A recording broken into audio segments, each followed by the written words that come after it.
Hello guys! Welcome back again to my YouTube channel. Ito po ang inyong kalending. Back to basic po muna tayo ngayon sa ating kwentuhan para po ito sa mga nakaka-relate na gustong mag-umpisa ng maliit na puhunan kung paano uumpisahan po ang pag-lending. Marami po ang nagtatanong sa akin na paano ang tamang pagkukompute ng pagpapautang. Kunyari po ito ay 10%, 5%, 20%. So iba-iba po tayo ng patubuan, no? Depende po sa atin, depende po sa inyo. Kung ano po ang preferred ninyo, nasa inyo po yun. Kung gusto po, kahit 30% pa yan.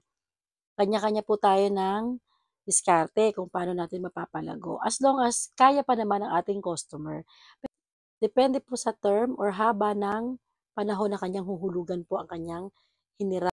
Para po sa ating mga kalending na gustong mag-umpisa sa maliit na puhunan, ito po ang mga computation na ibibigay ko sa inyo. Halimbawa, nagpahiram ka po ng 5,000. Ang tubo po ng 5,000 pag 10% ay 500. So kung magpapahiram ka po ng 5,000 sa isang tao at 5 beses niya po itong huhulugan, dapat ka po niyang hulugan ng halagang 1,100 pesos kada hulog. Ito po ay depende sa inyo kung kinsenas o katapusan. Pero po sa akin po ay kada kinsenas katapusan 1,111. So, magiging 5,500 po. Ito po ay equivalent ng 10%.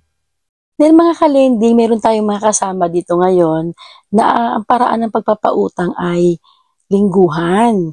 Lingguhan po ang paghuhulog kasi ang mga pinapahiram po nila ay katulad ng construction worker, mga vendors. Okay, karaniwan sa mga ganito ay walang ATM yung iba. Ang ginagawa po nila ay lingguhan. Tsaka yung sa mga TODA, meron po akong mga kalending na nakakausap ngayon na sila ay lingguhan na nagpapautang at naglingguhan din ang paghuhulog. Lalo na sa mga asosasyon, pwede po natin talagang gawin yan kahit na walang ATM. Nasa inyo na lang po kung matyaga po kayong maningil. Yung rate po ng pagpapautang sa mga ganyan ay pwede naman ho natin gamitin pa rin yung pattern natin na 5%, 10%, 20%. Halimbawa, nagpahiram po kayo ng 2,000 sa isang tao. Ngayon, dahil magiging lingguhan po ang paghuhulog niya, pwede natin silang singilin ng 550 lingguhan every Saturday or every Sunday. So, dapat ang kalalabasan po ng 550 ay 22. Yun po ay magiging 2,200 pesos. At paalala lang po mga kalending, pag mga lingguhan po, at mas maganda kung isang hulog na lang bago nyo po parinyuhin. Huwag nyo pong bibigyan ng sobrang laki at hindi po natin masasabi kung gaano kalaki ang masasahod nila. Karamihan po kasi sa mga construction worker, nasa normal rate lang po nila ay nasa 800 or 1,000 per day. So, ibig sabihin, wag po tayo magpapahiram ng sobrang laki. Doon lang po tayo nakabase sa, kumbaga parang 2 days nilang sasahurin. Yun lang po. Wag po sobrang laki kasi tayo din po ang mahihirapang maningil.